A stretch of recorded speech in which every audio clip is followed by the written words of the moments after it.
Garrett Lampa Manufacturing. You just got your brand new Kuuma BluFlame. Today we're going to show you how to load it. So loading your Kuuma BluFlame, if you learn how to do it the right way for the style and experience you're trying to set in your sauna, you really shouldn't have to open the door for 3 hours on the stove once you're loaded.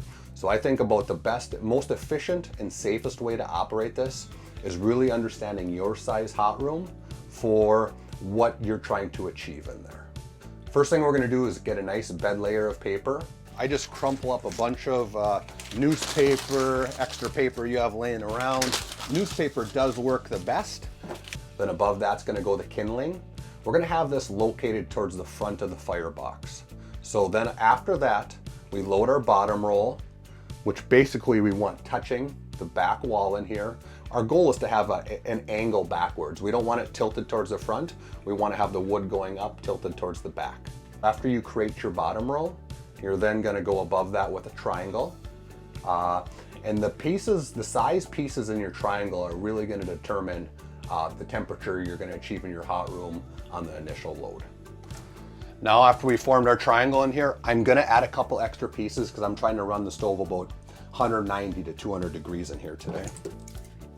Now that's a very full firebox for what we're trying to achieve today. Okay, now this next part is very important.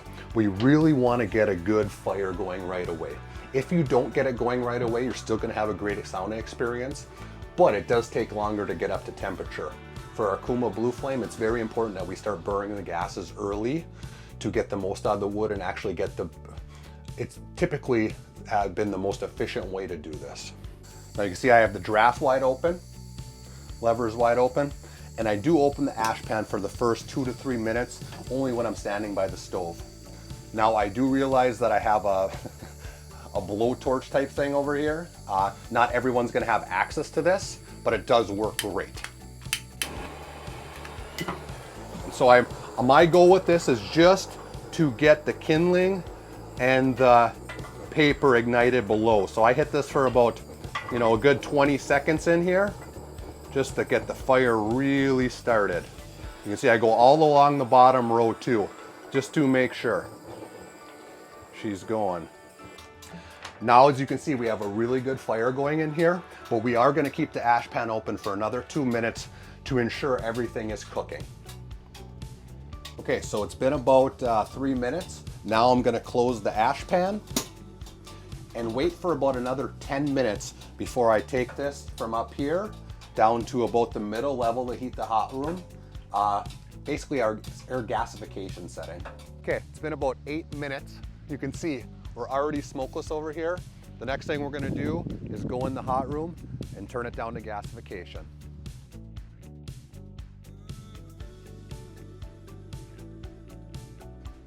Okay, it's been 10 minutes. We're basically smokeless outside already. The only thing left to do is turn this down to gasification, basically about the halfway setting on here. Now that it's dialed down, we're gonna check back in about 45 minutes. Okay, it's been about 45 minutes. We've reached a temperature of about 190 degrees in the sauna. And so now what I'm gonna try to do is keep it around that range. So I'm basically gonna turn this thing down to almost completely closed. You can tell underneath if you want to stick your finger down there. But the key for this one is if you do this too early, when it's not hot enough, you will get some smoke on the outside. So I always do it and then I will check for any smoke out there. And if I have smoke, I will typically open it back up to halfway again. But yeah, it's important that it has reached a certain temperature before you dial it all the way down. Dialing it all the way down will really provide an efficient, long burn on here. So we're gonna continue to monitor this throughout the day and just keep everyone updated. Me again, we're at the 2 hour mark. Really, we don't need to do anything. Look at how much wood is still left in this firebox after 2 hours of burning. We're at about 200 degrees in the hot room. And we'll give you another update or so in about an hour. Okay, we've been burning now for 3 hours. You can see the temperature in here is still 180 degrees. We haven't opened the firebox door one time.